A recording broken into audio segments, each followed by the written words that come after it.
Hello, Thrive Nation. I've got a very interesting guest on the show today, and he is a skin expert and he is a lifestyle expert.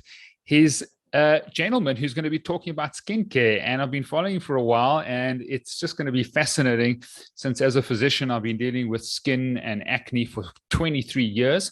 And I think it's so important that we look after our skin as one of the largest organs of the body. So, welcome to the show, Chris Gibson. Pleasure to be here. Brilliant. Let's give us a little bit of a backstory, Chris, how you got into skin. Everybody's going to be looking at your skin on YouTube. So we do want to hear about nothing new there at all.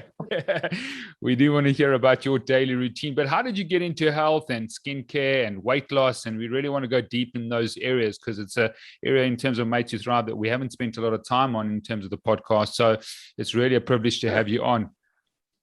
Sure. You brought up acne, which is actually how this all started for me because I had cystic acne pretty early on. I was about 11 and a half when I started having issues. So whisked off to the dermatologist, because in my family, there was a history of that and scarring. Some of the family members had severe scarring. So the goal there was to prevent, and the dermatologist's goal at the time is a really good one.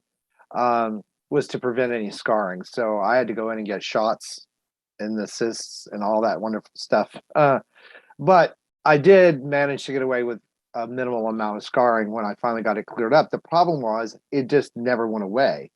It would get a little better. It would come back. I did Accutane 2 rounds of that in the 80s. I did all the things. Not much has changed in the topical sphere, as you probably already know, for acne. We've had a few things like Adapalene, and they use retinoids more topically now than back then, but it still was benzoyl peroxide, salicylic acid, antibiotics to calm the bacteria down. So I went through this phase of thinking, well, when I get into my 20s, it'll go away, which it didn't go away. So I went to another really expensive dermatologist in my 20s, and I essentially got the same prescriptions for what I'd had before. I paid the bill, I walked out, and I talk about it in a book I wrote that was pretty famous about 10 years ago, and decided to figure this out on my own. So I learned, to keep this really short, I learned what was in my diet that was triggering the breakouts, which was a lot of sugar on top of all that antibiotic use. I had a candida issue. Okay. I went on a food vacation, which is probably that was the first time I'd ever had anything really put a stop to it. So I did a fast for 3 days. I just didn't eat anything, cleaned out my system. Now we have cleanses and all that wonderful stuff. I just went on a food vacation and the acne stopped. So as I added food back in, I would figure out what my triggers were. And then I also learned a lot about products that are labeled for, say, acne aren't always necessarily going to work for everybody. It doesn't work that way. So it really depends on your skin sensitivity and what's the driving trigger that you have. For some people, it's diet. For some people, we produce a thicker kind of sebum. It's a genetic thing. Maybe we have predisposed to very small pores or blockages in our pores. All of that can be genetic, which explains the family history of the acne issues. So I got it cleared up, and then I helped people through the years that would come to me that would have the problem. People would approach me, and then finally I got into health and wellness for myself, physical activity, exercise, making sure that weight loss, we'll talk about all of that. And I never had acne come back. So I decided to write a book about it in the early 2000s, which became quite a hot commodity out there. I did a lot of TV, about 4.5, 5 years of television shows about this approach, because not much, again, even today, has changed in the sphere of treating acne, although we have red light therapy and blue light therapies, which are very effective. Now, we didn't have those either. So that book did really, really well. And that's sort of what I thought I would do. And then I took a break after that. After 4.5, 5 years of being on the road and on television, though I enjoyed it very much, life happens. When my parents passed away, I decided I wanted to move to a warmer climate, which I did from where I was. And then I just started to go back on the YouTube channel rather than do television and do all of that. I still do a fair amount of these podcasts and radio, but some TV, not as much. But I have my own TV show now because Wow, it's my YouTube congratulations. channel. So I get to talk about what people really want to, people let me know what topics they want to know on. And we really go into anti-aging because a lot of this skin health is the same basic information. Yeah. Although it's a conundrum now because of all of the different types of products and approaches and the difference in opinions by some dermatologists about certain practices and topicals versus other dermatologists. And it gets really confusing. So what I've really kind of focused on is kind of unraveling the knot that people get in and helping them figure out what skincare routine is best for them for whatever age or issue that they're dealing with from a holistic standpoint. Of course, I still talk about dermatologists. I've formulated 2 skincare lines, so I know a whole lot about ingredients and I have esthetician background. So I have all of that. But when something's not working, it's time to go see the dermatologist. So I don't dissuade people from that. It really is just learning how to care for your skin properly. And I started in my early 20s. Really started with the acne, but I really started taking care of my skin from sun protection and on down in my early 20s. And now I'm 58, and it's really paid off a lot of benefits. All of these things that we're talking about, diet, fitness, skincare routine, all of that plays a role because we know that now because the science is coming out and saying, if you're sedentary, you may have skin problems from that. If you are speedy or aging, there's all the stuff now about NMN and working on skin health from the cellular level, anti-aging at the cellular level. So we've really taken it a long way. The genome wasn't even finished in the 80s. So much information available now, but with that, it's confusing. Yeah, absolutely. And I think that's where we sort of got to just distill, this conundrum as best as we can. But one question I do want to ask you, your book's called Acne Free in 3 Days. Do most, people who read that book and apply the principles become acne free in 3 days? Yeah, that's why it did so well. I was on several television shows. I would get invited back because either the host had someone who did. That's how I got on television, actually, was that I was at a conference in Toronto, Canada, helping a skincare company. I liked their products. So I was not very well known then, but I really liked their products and I was sort of endorsing them. And I brought a stack of books to give away free for the person whoever bought their acne solution. So a TV producer, I didn't know it at the time, came and bought their stuff, bought their stuff, got the book, read it, went home. She was in her early 40s then, had suffered from acne her whole life, tried everything just like I had. The book isn't really a how-to book, it's what I did, but she followed the same things that I did and got relief. So I got an email saying, would you come up here to be on television and talk about this? Because for the person who is not getting any relief from the medical approach, dermatological approach, because they pretty much throw their hands up and say, well, we can't cure it. It's just like anything. There are a lot of people that had that problem and I didn't know that. So we did television and it happened to be the A channel, which was international. That's like like our Good Morning America type of thing. And so it really kind of put me on the map, particularly in the UK and Canada. And so from there, I got on, once you're on television, and they know you're not terrible at it. It got to be fun because I would come on and demonstrate different things. And then it evolved into talking about weight issues. I got to do a lot of holistic style mask. We were in the middle of that terrible, terrible recession. And so I was teaching people how to use things that you can buy at the grocery store to create really luxury level face mask for skin issues that worked really, really well. So that thing took off. So it was just like this really evolving sort of time, and then it just got to be, after 5 years, that's a long time. And then, like I said, life happens, and so I needed to take a break, Sure. which I'm glad I did, because now I'm still helping people with acne. That's still a really big piece of who I am, but the anti-aging, de-aging, rejuvenation, because of my age and my relativity to the people of my age and older, has really become a big thing now. So the channel is sort of kind of evolved toward all kinds of skincare. All those videos, catalog of videos, there's 500 videos on this channel Wow. that I've Wow. done across these topics. So really great. I mean, I don't know if that's lucky to be like this twice.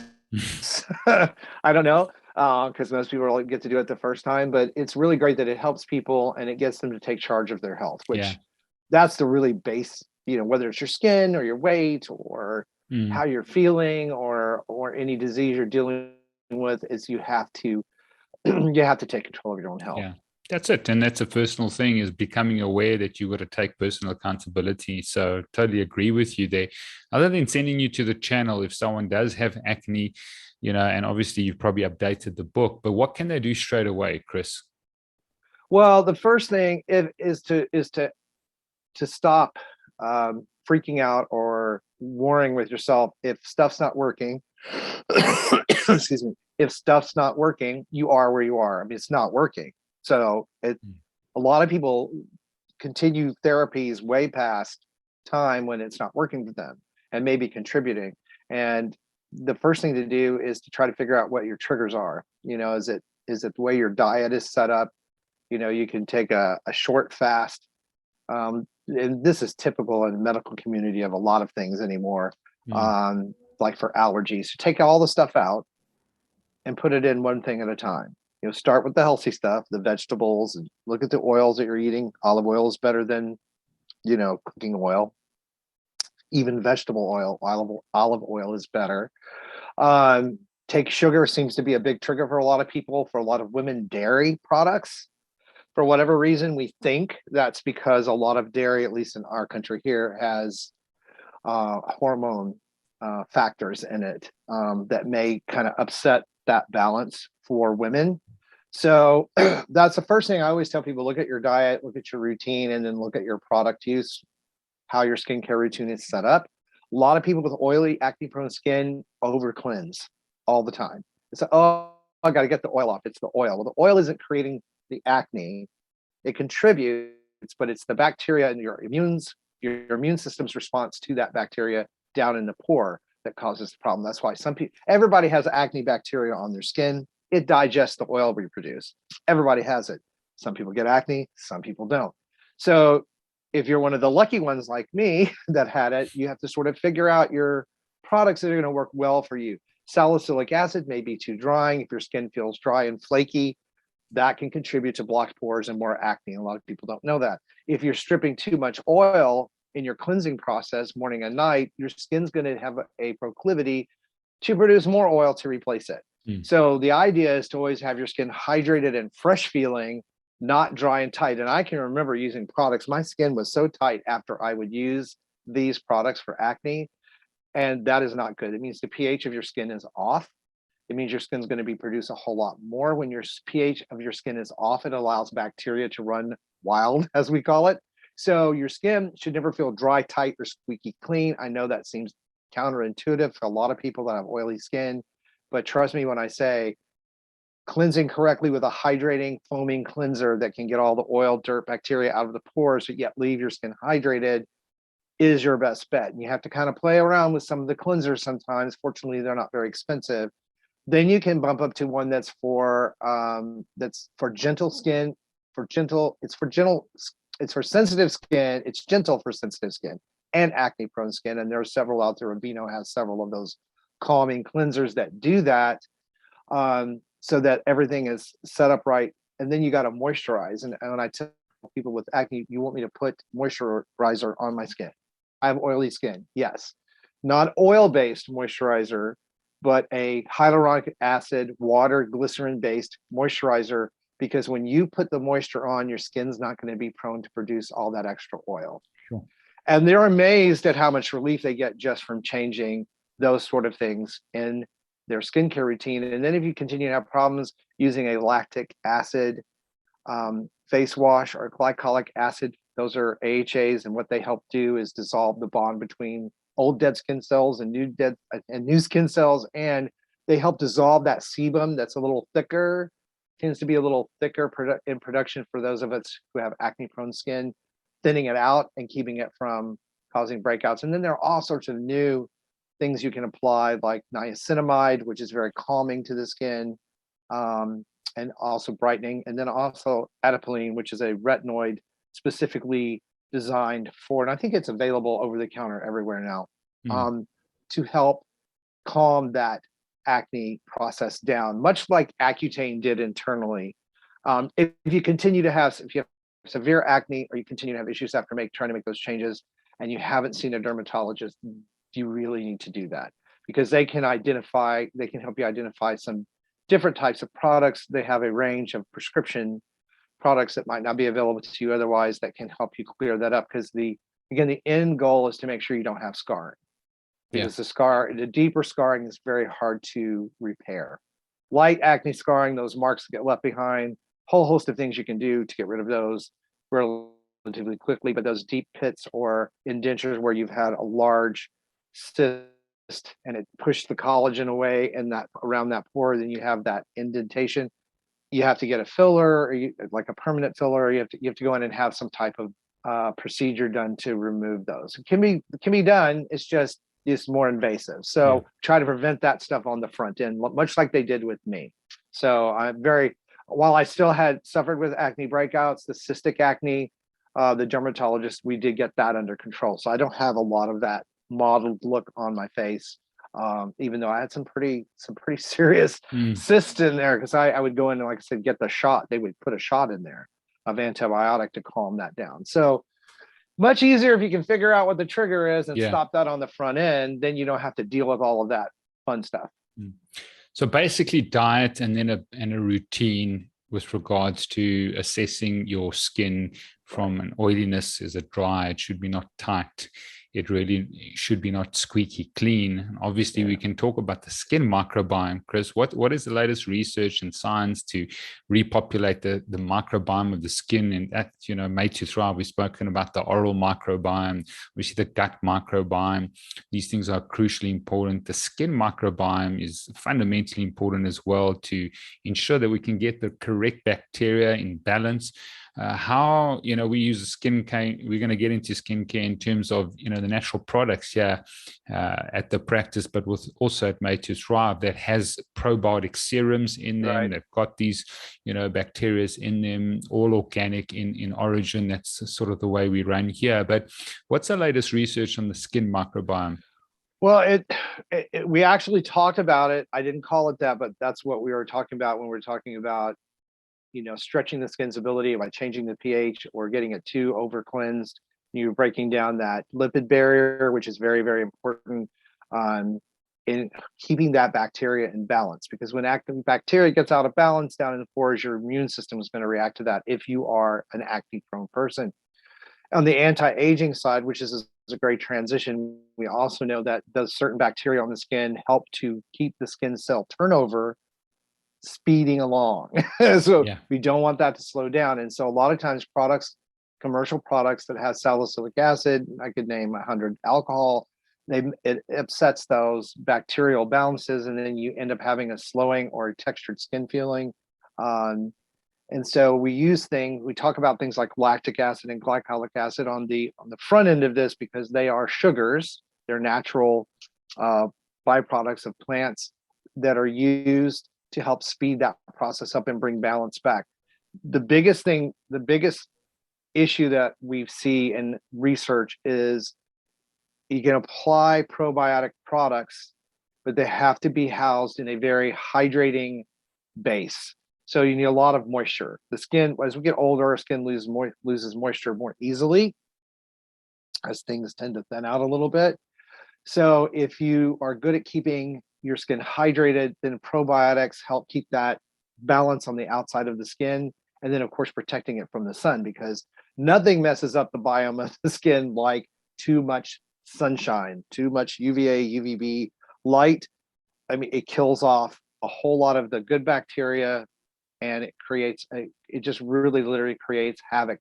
And then I always get the controversy, well, there is the thing that some people need some sun. So the consensus is early morning sun, late afternoon sun, a little bit of that without sunscreen is not harmful. It's actually good for the body. It's this day in, day out exposure to noon type of sun where we take no protection whatsoever. You know, that's a problem. And using sunscreen is not going to keep you from getting vitamin D if you're getting, if you're doing your morning walk, it's fine. If you're walking through the park and it's got, it's that sort of thing. But if you're standing in bright, hot sun, you're damaging your skin. So, everything always comes back to some sort of balance. Yeah. But there are things, radiation is going to kill off bacteria. That's why people used to hang their clothes out in the sun to dry.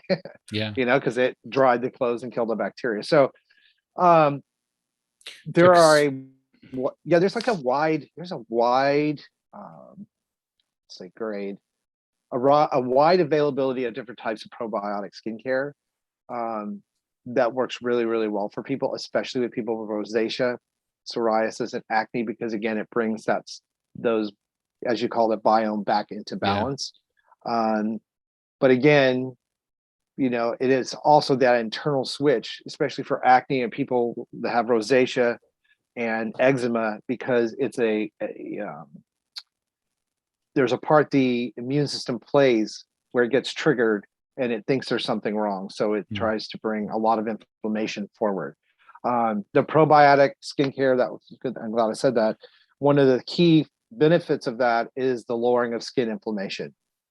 So I call it skin cooling, but it's the skin inflammation. If you can get skin inflammation under control, which that often helps, improving that moisture barrier, lipid barrier, microbiome, all of those things are really important.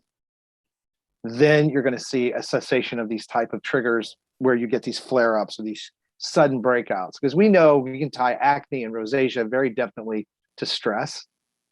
There's always been that, why does this show up when I'm about to get married? Why does this show? Because as we get stressed, we raise the markers in our body. Inflammation markers go way, way up. And that's why acne is a really tough go for some people, because as they stress out over it more, they bring more inflammation. They make their immune system more susceptible to react. So it's like a vicious circle. So let's try and give some practical advice to the audience and the viewers. Is what should they look for on skin products? I mean, there's this massive range. Price is, fluctuates from different type of products. What should they not put on their skin? And obviously, we try and keep it as holistic and natural as possible. But there's a lot of these ranges that are expensive. The listener now, what should they look for in terms of the ingredients? What should they avoid?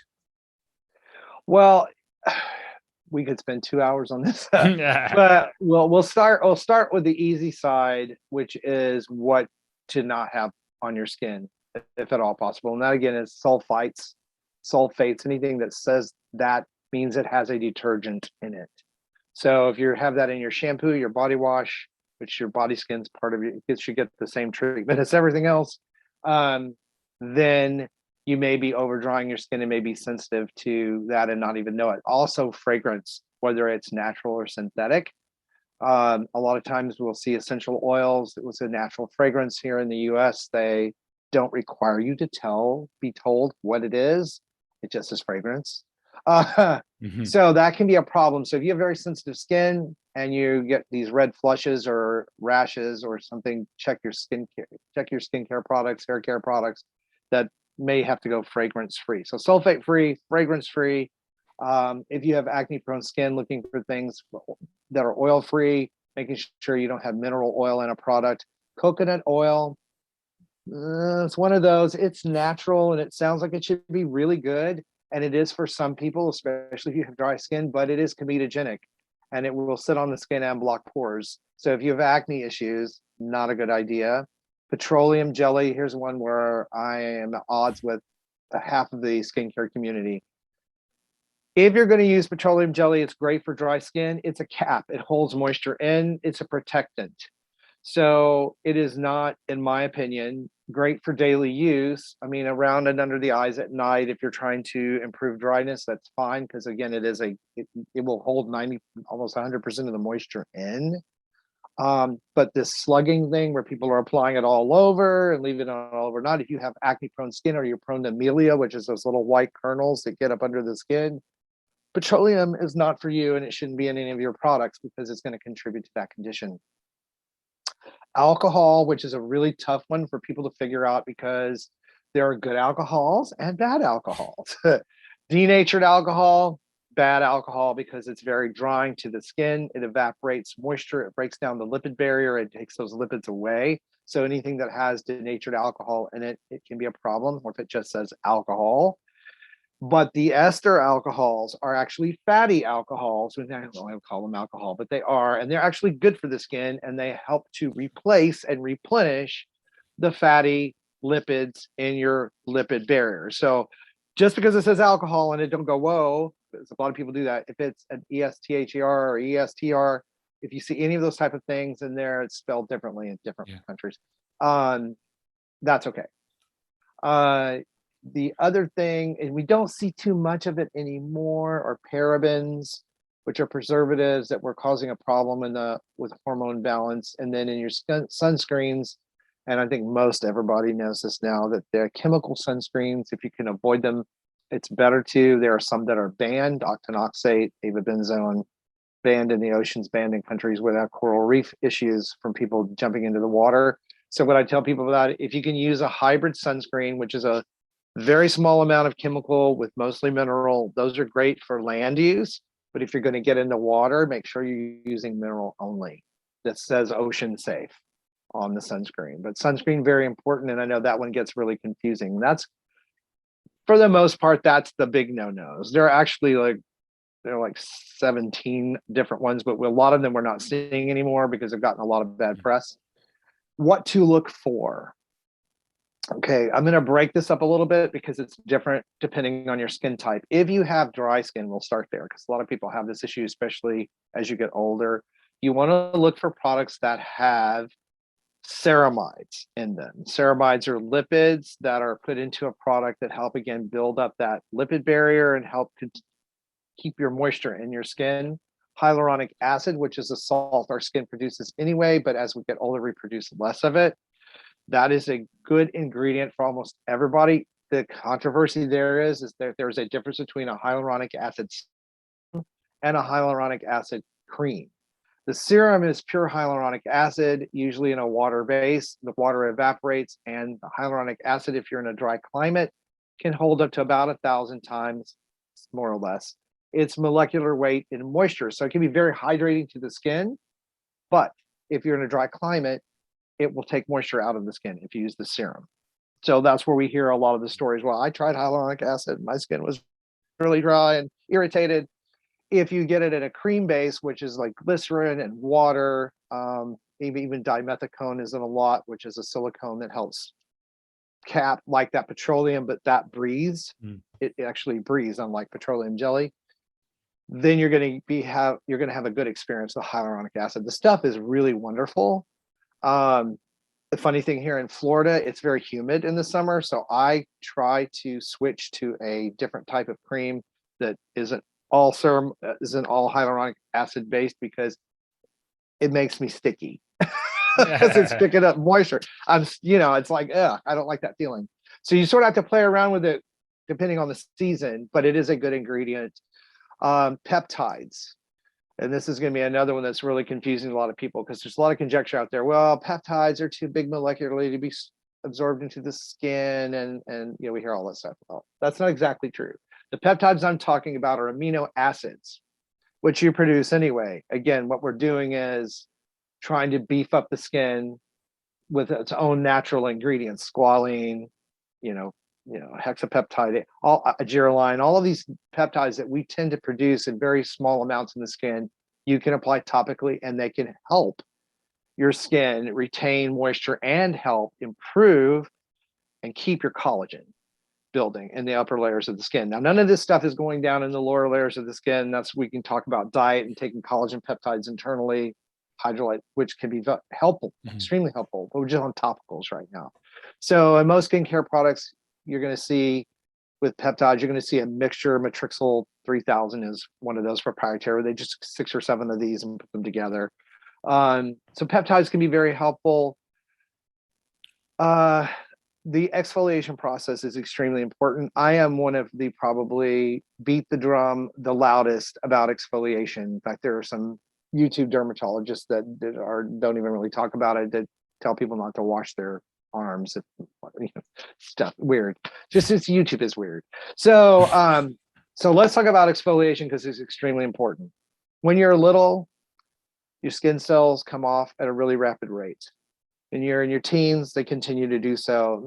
About 22, 23, they start to slow down. And what that means is that we have a small buildup of dead skin cells. They're very thin, microscopic. This is not something that you notice until you get textured skin. When your skin starts to feel that sort of weird texture, then you know you have a pretty good buildup of that.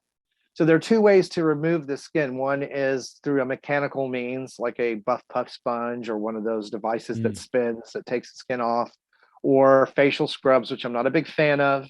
I'm not, because they can be really harsh. And the mechanical things, people tend to overdo them. That's, I guess, why I'm really reluctant I don't tell people not to use them, but if they're using them successfully, but you have to be careful. You're not scrubbing a pan. This needs to be, no more than twice a week. You use any sort of mechanical device, whether it's a scrub or one of those spin brushes, any of those things to take the skin off. You don't want to go too far, too deep, or you get some issues.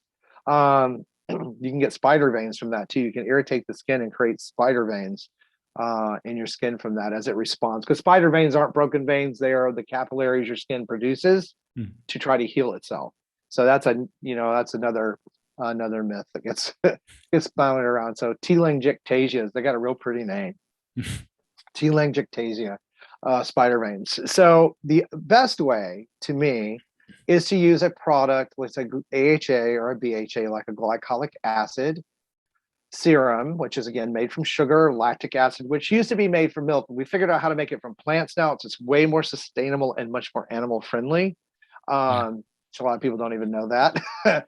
And you apply those daily in your skincare routine. And if they're in your products, a lot of times you'll see them mixed in. They help dissolve that bond between the old dead skin on your face or body and the new skin underneath. They speed that process back up. So you get smoother, brighter, more even looking skin. Very important to use sunscreen when you're using AHAs or BHAs. BHAs are a little bit different. They do that plus, again, they help thin out that sebum that's down in the pores, so like salicylic acid is a BHA. You can take those all the way up to peel grade, which means they're stronger and stronger, and they work more quickly and more deeply. A lot of dermatologists use very strong AHA type of peels to like get it going, because sometimes that crust, we like to call it a crust, it's really kind of what it is. It's blocking your other skincare products. It's keeping, even if you're using probiotics, it can't get down into the skin because you've got that layer. Your skin's doing what it's supposed to do. It's supposed to protect you from the environment. So the use of those can be very, very helpful, especially over time. I've been using glycolic acid since I was 22. Just the video that comes out today, I'm talking about that. So I've been using that for 36 years. And I think a lot of the fact that I don't have a lot of wrinkling has to do with the fact that I've kept that product, I've kept that speeding up of cellular turnover, plus I've used sun protection very well throughout the year. So that can be very, very helpful. The other thing to look for is retinoic acid if you can tolerate it. And this is another long one, so I apologize. Retinoid's a family of vitamin A derivatives that go all the way from tretinoin, which is prescription strength, all the way down to your drugstore over-the-counter retinol. The issue people have with tretinoin and some of the retinol products is that there's a 2-step conversion process that happens. When you put retinol on, it's retinol, then it has to convert it twice to become retinoic acid. So that can create irritation on the skin. So the retinoic acid is actually, no matter what product you're using, is what's helping your skin. So the stronger it is, And retinoic acid has the ability to be absorbed pretty deeply into the skin. That's why it's prescription strength on the tretinoin end, because it goes deeper. It does a lot of things. It repairs some of the DNA damage from sun, photo aging, accumulated sun damage. It can actually help build collagen in the deeper layers of the skin. It supports that. It helps speed up cellular turnover. It helps fade age spots. It does a whole lot of things. So it is still, out of all the topical products we have that are, it sounds like it's a chemical, but it's not. It's a vitamin. It's the strongest, the best, the most robust when it comes to skin health. The issue again is not everybody can tolerate it, but now we have retinaldehyde products. So it goes from retinol to retinaldehyde to retinoic acid on the skin. Now you can get retinaldehyde products. Maylove is a brand that has one called the Moonlight Serum. I really like that one. It's a retinaldehyde that goes onto the skin and immediately converts into retinoic acid, so you don't have that chemical process happening on the surface of your skin causing you irritation. A lot of people acclimate to prescription strength tretinoin over time. Your skin gets used to it, but it can be a 1 to 2 month process where it's red, it's itchy, it's kind of flaky. But folks that use it and get past that period see some phenomenal improvement in their skin. And again, remember, for cosmetic procedures, lifts, tucks, all that stuff are going to tighten the look of your skin, maybe the contour, but that's not going to change the surface of your skin and how it looks. Yeah. So facelift doesn't fix everything. So it fixes some things, for people that need those procedures. I'm like all for it. If you've got a lot of damage, or you've got genetically predisposed to like a lot of loose skin, those procedures with the right surgeon and the right dermatologist behind it can be amazing. Now, I'm not talking about Hollywood facelifts that we see. That's what I'm talking about. People should not even know you had one. You should just look refreshed. That's what a proper plastic surgery procedure should give you. It just refreshes. You should still look like you. So, I'm not against those type of things, but generally that's what I tell people. Here's what you need in a skincare routine. It's probably the easiest way to bring this all to where it makes a focus. One is you need a good cleanser. We just talked about how to tell if you got one or not. Then you need to apply peptides. You need to have a vitamin C serum. Vitamin C is L-ascorbic acid or sodium magnesium ascorbyl phosphate are the two versions of those. L-ascorbic acid, unstable, very strong, works very quickly. It's in what most products you would get today for vitamin C serums would have in it. But the other version is stable, give you the same benefits over time, but less irritating to sensitive skin types. But either way, vitamin C serum, because vitamin C serum has been proven in studies after studies, and you just have to ask people that use it, how many benefits it gives your skin on the surface. It helps protect your skin from the sun, so it's an extra layer of protection. It helps to speed up cellular turnover. It helps to break up those little pockets of melanin that create the freckles and the spots and all the things that people don't like that come from sun damage. It helps prevent new ones. It's very well tolerated, and your body knows what to do with it. It's a food, basically. So I always say vitamin C on the inside, vitamin C on the outside. Yeah. Very important. And then, of course, a moisturizer if you need one, and only but for most people, a moisturizer is going to be necessary. And then at night, some sort of retinol product. At night, we don't use retinols during the day, even the retinaldehyde, because sunlight breaks it down. If the minute the sunlight hits it, it begins to degrade and it doesn't give you the benefit that you would normally get. So at night, it's really great as like a sleeping serum. And then again, if you have dry skin, ceramide creams that have the fatty acids added back into them, or a hyaluronic acid deep moisturizing cream at night. For most people, that's going to get you there. Your skin's going to look good without a whole lot of fuss. That's just a few steps. Now, if you're into the probiotic skincare, the ones I've seen, those steps are about the same. Yeah.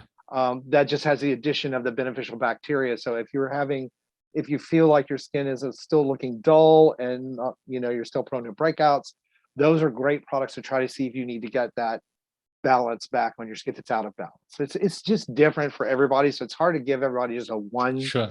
do this and you'll be great, because Mm. that doesn't really work. But those are the basics. I mean, that's the basics. And sun protection, of course, super important for the long term. I just did a talk in a YouTube short where all I said was, I've got news for you. If your skincare products aren't going to work for you, if you're not using sun protection, you're going to look old.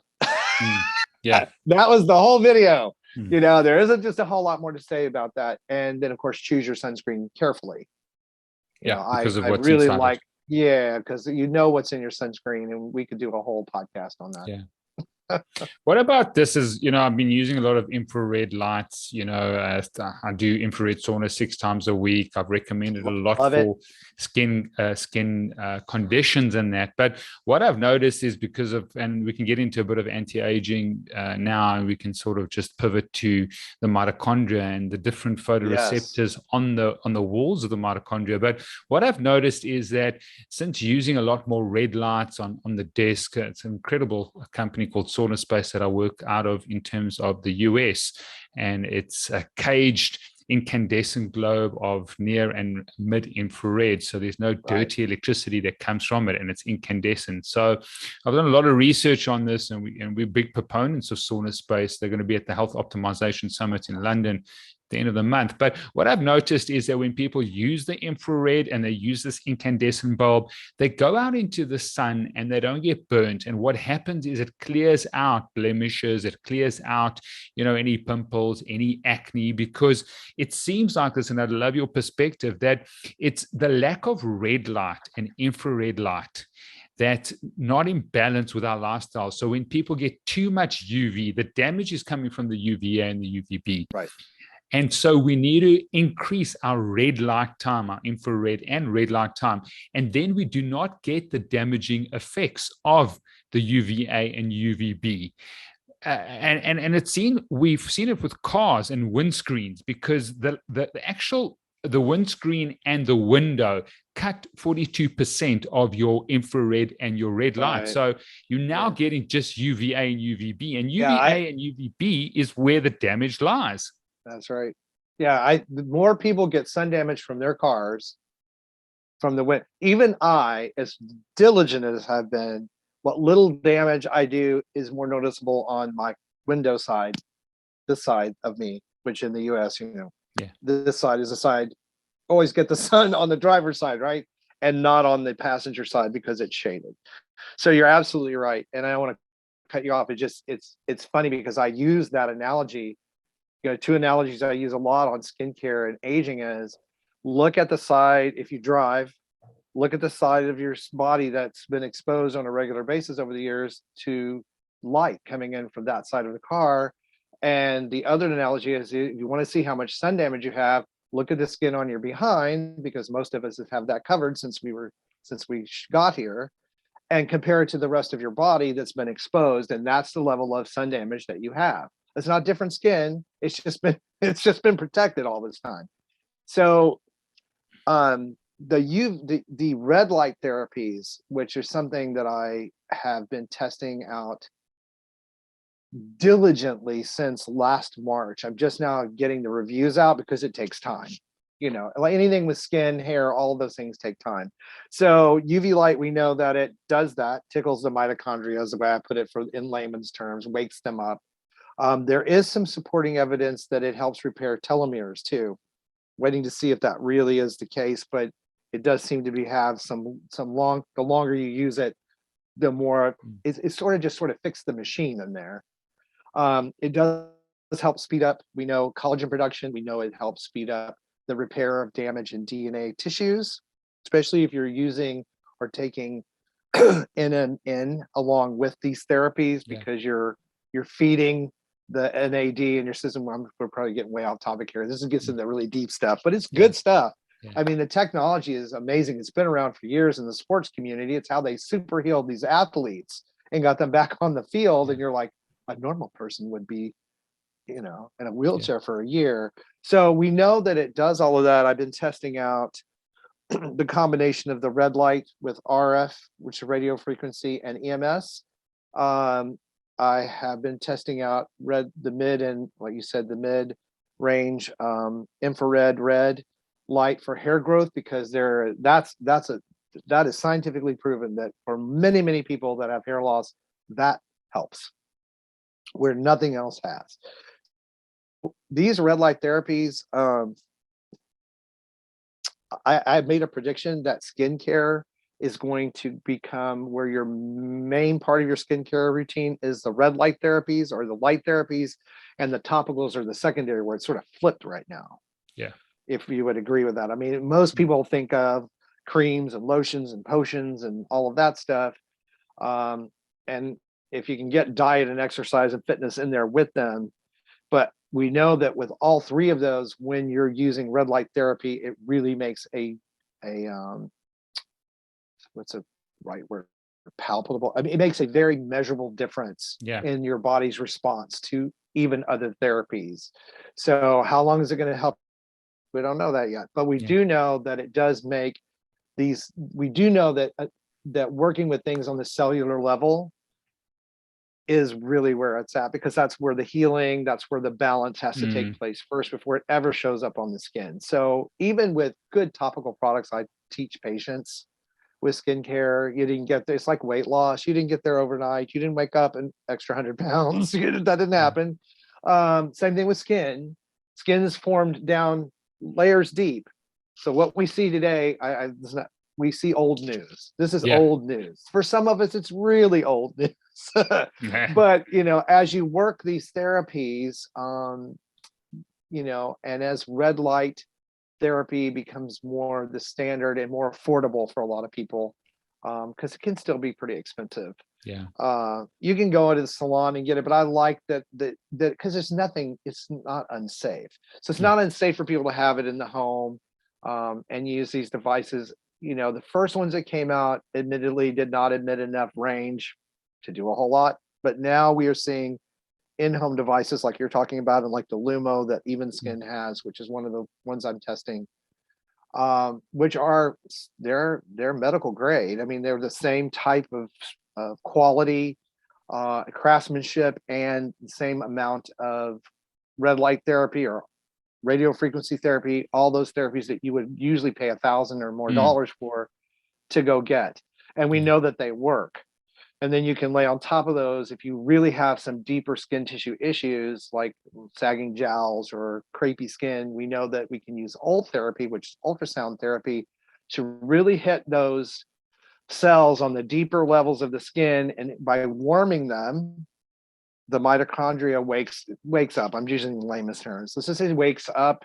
It talks to the cells correctly. The cells become stronger. The cell walls become stronger. And then you get better looking skin. And we know that those therapies can make a huge difference for a lot of people. You know, not every single therapy works the same amount for every single person, because there are other underlying factors that can be going on in the body, the stresses and what have you. But you're right. Those therapies are up and coming. And that's, sorry, Chris, I want to just interrupt you there, because it's my belief that it's not really the sun that's damaging, and maybe I can get your perspective, is that we're getting the wrong light. If you sit in your car the whole time and you're getting UVA and UVB, you got a problem. Because I've noticed people's skin has improved by giving them the red lights. They've used the red lights, and then they go into the sun and they wise. If the UV index is high, you've got a problem. But if the UV index is not high and they've had the red lights, they don't get red. They don't get sun damage. They don't get the response. The redness is a response of oxidative stress in the skin. Yeah, no, so you're absolutely right. If you're just going brown, and you can see my skin, I'm very, very, pedantic about my skin. But because I'm in the infrared so often and I'm getting a red light, I've got a red light and infrared on my desk, I go out into the sun, I never get red. I never get burnt. So even when I'm out in the sun, obviously, if the UV index is high, one has to watch it. But I go brown instantaneously with no sensitivity. So is it not the balance of light rather than the sun itself that's causing problems? Yeah, and you're right. And that's what the confusion is. And that's that early morning, if we take the red light out, that's why it's early morning, late afternoon sun, you need some. We're surface dwellers. Humans are surface dwellers. So our bodies know what to do with some of the sunlight. We're not meant to lay out and bake in it. You know, our ancestors, for the most part, many of them did not do that. I mean, there's culturally, we have people that mid-afternoon, what do? They take a nap. They go indoors. They get out of the heat of the day. So that gets forgotten, but you're right. It is, if the sun isn't the problem, without it, we wouldn't be here. Yeah. So, you know, and it's not really, you're damned if you do, damned if you don't. You need some.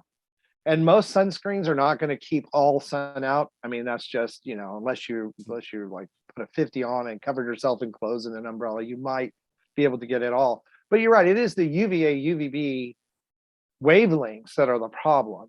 So I don't know too much about the science of red light with this. What you're bringing up is a little bit newer to me. I haven't heard this part, but it does make sense to me based on what I know that red light therapies do for the skin, because the skin has its own natural ability to protect itself from the sun.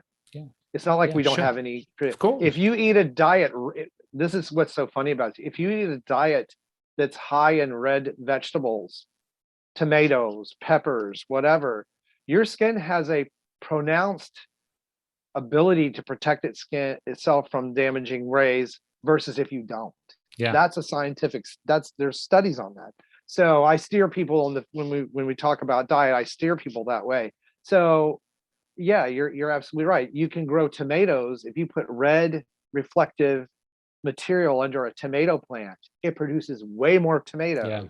So there's, you know, and I think you're right. I think that it does a disservice with some of the stuff that we talk about, because it makes people think the only thing that comes from the sun are 2 rays.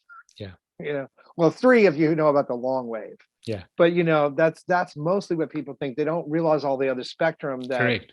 plants and animals and the earth needs in order to be healthy and because robust. So, am I correct? There's a lot of melanoma where sun doesn't shine, you know, between toes where they pick it up. Office workers have a higher rate of melanoma than outside workers. So it seems that, you know, that infrared could be very protective, or that red could be protective, you know, regarding we're getting blue light and white light, all these LEDs, halogens. And I'm sort of harping on light because I think you're right. I think your light diet with regards to your health, your performance, your skin is going to be crucially important with regards to, you know, having a good looking, healthy skin, having a healthy life. And so I'm harping on it because there's many people that stay indoors. They say the sun is bad. It's not the sun. It's the type of sun. It's the dosage. You know, I give this analogy that if you want to say good mineral water is healthy, if I say to you, Chris, drink 25 liters in one day, you know, it doesn't matter how healthy that mineral water is, there's going to be problems. So I don't know what your perspective is on that it's really about the dosage, frequency, and what type of light you get. Right. You know, and living in 2 different areas. Well, I grew up in Texas. I live in Florida now. And I lived up in the northeast of the US, Pennsylvania, for 15 years. And I can tell you, and this goes for skin health, not taking the beach bums out of it, the people that have laid out and baked in the sun, people are healthier here, and there's less incidence of cancer here than in Pennsylvania, where it's gray and dark 6 months out of the year, and you have these really short summers. Now, that does not mean that people that have lived there generations, we all mutate, humans mutate just like everything else, that becomes less and less. But there is a marked difference between the health of people that are able to be outdoors. And let's face it, the 70% of the population doesn't wear sunscreen correctly. So, you know, it's not the sunscreen doing the protect, it's the activity. Yeah. You're meant to go outside and enjoy things. And I'm very careful. You know, something I don't talk about too often, there is the mental side. We have a mental ability to create things in ourselves, including disease, from our mindsets and what we believe. So I'm very careful with what I try to let people know, because that's why I say not all things work for one person. Yeah. You know, there were doctors that told me I didn't know what I was talking about, doing a fast and taking probiotics. And I was on national TV, and then MRSA happened, and everybody's like, oh my God, people need to be on probiotics. Now everybody eats probiotics. It's like, you know, so I'm very, you know, you have to be careful. I don't want to give someone the fear of being outside because you're going to be outside sooner or later. And if you have that mindset and that belief system, you're not doing yourself any favors. Being afraid of something, because oftentimes we attract what we're afraid of. So, I try to be careful, because there is the mind body connection that plays such a huge role in everything. But there's good solid evidence on the red light therapies. I've read these. I put studies in my videos. It's so funny because if I quote studies, I always link to them in there, and now people going, I wouldn't look this up and I can't find any independent studies. A lot of people don't even know what an independent study is, really. So I'm big on teaching people to research things, because when you get in there and you see for yourself what the benefits or the problems with a certain chemical, product, device, technique, whatever, you're more apt to make really better decisions intuitively for what you need. Until your body knows what it needs, and you'll feel that. People have that ability to recognize something. I need that. So I felt a kinship to the red light therapy. I understood it. Then when I researched it, I really understood it. And then when I started putting it into practice, I don't do the full body stuff yet, but where I'm using the mask and getting the right, because I started with some that weren't really this strong enough. It does make a big difference. It does make a big difference. And it's not going to melt the fat off your face, because that's the other thing. There's always this stuff that comes out. It's like, no, that's not going to happen. We're coming to the end of the show, just last few minutes, Chris, and I really appreciate your time. But let's talk about the latest cutting edge medical treatments like platelet-rich plasma or stem cell injections, or even the peptide injections that I've been doing for a while. Tell us your view on, if people want to get the best bang for their buck, they want to really do like maybe one or two procedures. I know that I don't have much space or time for the fillers or Botox or anything like that. And everybody's got to make their own choice, of course. But I'm looking at sort of cutting edge, latest sort of scientific, invasive medical procedures. What would you recommend to the people out there? Well, I think what you just mentioned, the ones that I talk about the most, and that is anything that is going to be acceptable to your skin and help improve the structure, improve the cell health. Is all those therapies you just mentioned are fine. Botox does not do that. Facelifts don't do that. That's what I was talking about. Some of the things that we do will give you improvement. They don't really change the health of your skin or the texture, or help prevent problems like age spots and melasma and all of those things, where we know that the plasma, especially for people that have melasma issues, because that's a cell that's producing too much melanin. A lot of times those type of procedures will go in and balance that out. So we're not just attacking melasma, the dark patches from the outside with, say, tranexamic acid. We're actually working with the cells to get them in balance so they don't produce it in the first place. So those type of therapies that you're talking about, they are cutting edge. Of course, the media gets hold of them and calls them all kinds of crazy names, vampire facial, that stuff that you see. But for some people, and I would say go to a professional that does them and can tell you what the best treatment is for you and whatever goal you have or whatever issue you're facing. Not all of those treatments, I think, are going to work for every single person, but I'm not an expert in that. You are, but I do know that they work much better in the long term than any of these short term procedures. Like Botox it's a toxin, so your body has to figure out how to get rid of it, and we know that it doesn't get rid of all of it, and we know that you have to go back. And we now see people that have been doing Botox since the late 70s, early 80s. When you get your 70s, it doesn't look so good, because muscles is a trophy. If you don't use them, they're a trophy. They get weak. And so they either quit using them or they quit being effective in the musculature of the face, which I'm big on practicing facial yoga to keep the muscles toned. Facial yoga. Yeah, to keep these muscles underneath the skin toned. It's just pressure, not moving the skin. People that have had Botox over the years, those muscles don't get used. So guess what happens? They shrink. So guess what happens when muscles shrink under your skin? It gets droopy, right? So, and then the Botox doesn't work as well. So you got to really think things through. How long are you going to do something? Whereas what you're talking about actually feeds the skin, actually helps improve the structure of the bones, the blood, the the muscle and the skin surface itself. So anything that does that, I'm for. So okay, sorry. One last question. One exercise, one facial yoga exercise. You've intrigued me, Chris. I've never heard of yoga. I have a whole video on this. All right. So the premise is that as we get older, we lose some bone in the face. Our bones shrink a little bit.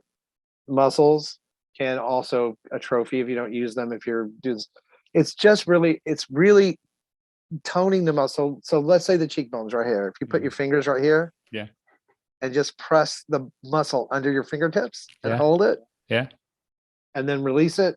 I have people doing this. There's a neck stretch pose that doesn't stretch the skin. You don't want to ever stretch the skin out. Yeah. It tones that muscle just like you would work out. So over a couple of weeks, you get stronger facial muscles. And if you're older, it can make up for some of the difference some of the bone loss you've had, and can actually make your face look a lot better. Brilliant. So, and it's non-invasive and it's easy to do. So, I have a challenge on the video. Yeah, we're gonna link to that video. We got to get that from you. I have a challenge on those videos where people come back and say, you know what, I've been doing this for 3 weeks and it actually does look better. And it's just we work out everything but the face. It's like we protect everything but the rest of the body. So people have these really nice young faces and then they look terrible everywhere else. So yeah, it makes sense to me. Makes sense to me as a doctor's Chinese medicine and acupuncture, the myofascial techniques we do, the mobilizations we do, the acupressure we do there, the acupuncture we do there. Yeah, injection the lymph system. That's really great. People don't realize that a lot of this is just fluid that builds up. Exactly. So yeah, okay. I will be glad to do that. Brilliant. Okay, Chris Gibson, last 30 seconds, a message of hope for people out there who struggle with their skin. Let them know. Never too late, and never too late to start. Never too late. Your skin can really do some amazing things when it's treated correctly. Brilliant. We declare favor and blessing over you, Chris Gibson, your calling and your purpose, just your courage to speak out in terms of this field. That's incredible. So I just want to really just lift you up and honor you and thank you for the work. We'll link to, all the channels and your YouTube channel and try and make you as famous as we can in Africa. Awesome. Yeah, it's really what a privilege. Thank you so much.